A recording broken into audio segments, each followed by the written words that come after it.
Hello, my name is Jay, and welcome back to my Tech Vault.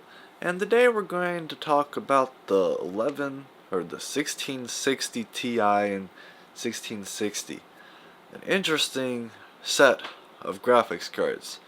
And I'm going to make this video, rather than probably one of my first videos that I'll do like this, is going to be a pretty questionable rant. Not necessarily in the fact why Nvidia released this card at this specific spec range to get this many FPS. Not really about that, but more focused on the name. Now, obviously, you know, there's a lot of questions to be asked. I'm going to ask those questions and try my best to answer them. But mostly, this is just going to be me kind of explaining my personal thoughts and opinions, why we kind of got this, and also kind of ranting about some of the things I would have done differently. Not necessarily saying that Nvidia was wrong in how they named some things, but for the sake of a consumer, it's quite confusing. So the biggest mishap that I think everyone's talking about currently is the fact that the 1660 Ti, first off, we have yet to see any 1660s. Usually there means then we get the Ti version. But really, I think this card was meant to be the 2050, but they were more concerned that the 2050 was going to be like, oh, this is the RTX series. The RTX series is the 20 series, and they didn't want to confuse that. They could have simply just, cleaned this up either by having maybe like the 2050 be the Geforce GTX 2050, and then you would have solved a lot of problems. You would have kept everything in line, and then of course people would know that the lower end of these cards tend to be the cards that lack ray tracing, and that would be a good precedent to set, and everyone would know this is a new series. What you have now is you have the 10 series, which everyone here's the way it worked. Maybe about a month, maybe last December, we had a lot of people going.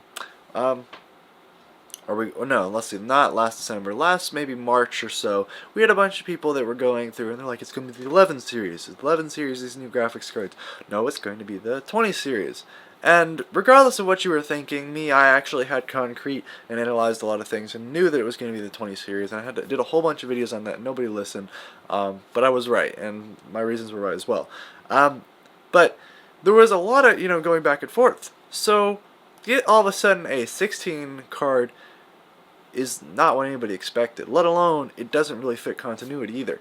So we went from 10 to 20 to 16. It really doesn't make sense. Now, obviously, I could understand why they chose the 16, because the 6 tends to be the mid-range, and obviously you have the 16 series, which is kind of in the middle of the 10 series and the 20 series. Not really, maybe it's supposed to be the mid-range section, but I really don't see them continuing this trend on either. I don't think we're going to maybe see a 1680 or anything like that. I think the next generation we're not going to see any more of these, I guess, non-ray tracing cards. So that raises the question then, why would they put out this card in the separate lineup? And as I said, I think that they didn't want to confuse the RTX lineup with the 20 series with a non-RTX card. Rather, I do think this should have been labeled the GTX 2050 and maybe have the 2050 Ti, and that would make a lot more sense, especially since it is a Turing architecture card. It does have the Turing architecture same as the rest of the 20 series, and I really think it would have had less confusion.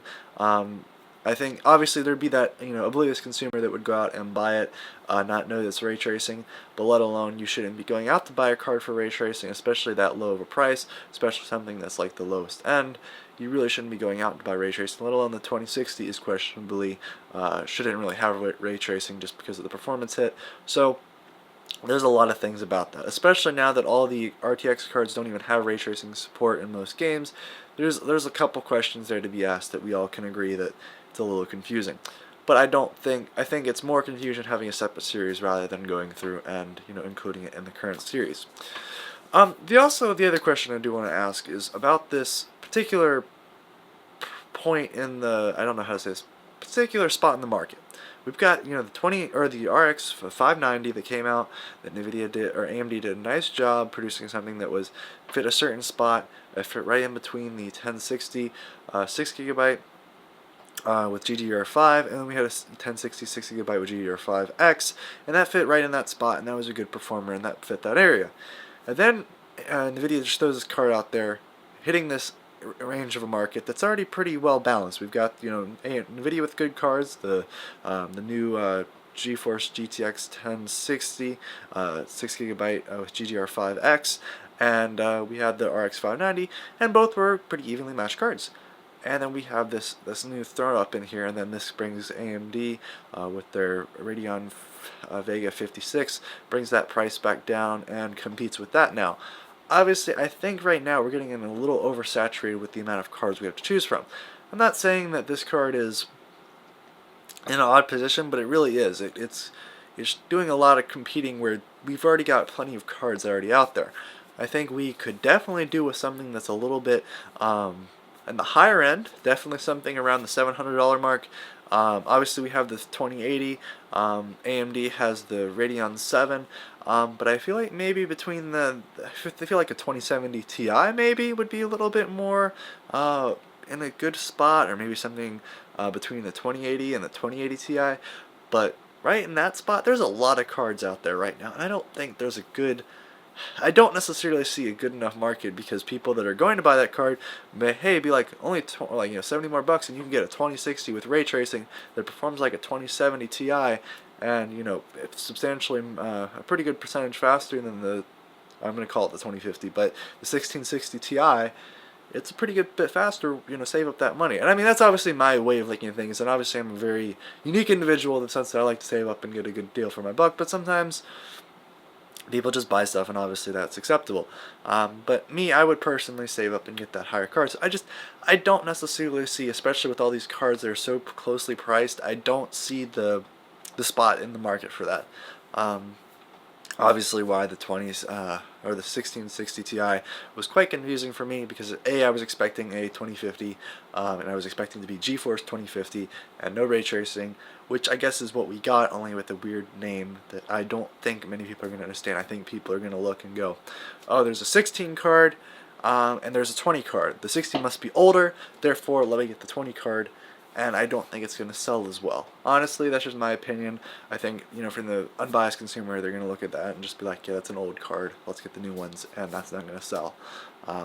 As if it was a 2050, where it's like, ooh, it's the 20 series, let's get that. I do want to apologize today, guys. I am kind of sick. I'm actually going to bed after this. And thank you very much for watching. I hope you enjoyed today's video. If you did, of course, give the video a thumbs up. I've got some really exciting stuff coming up. I maybe have a computer build to work on. I've got a lot of goodies coming up. So thank you very much for joining me today. And as always, check my channel for other cool tech-related news videos, reviews, builds, etc. And goodbye.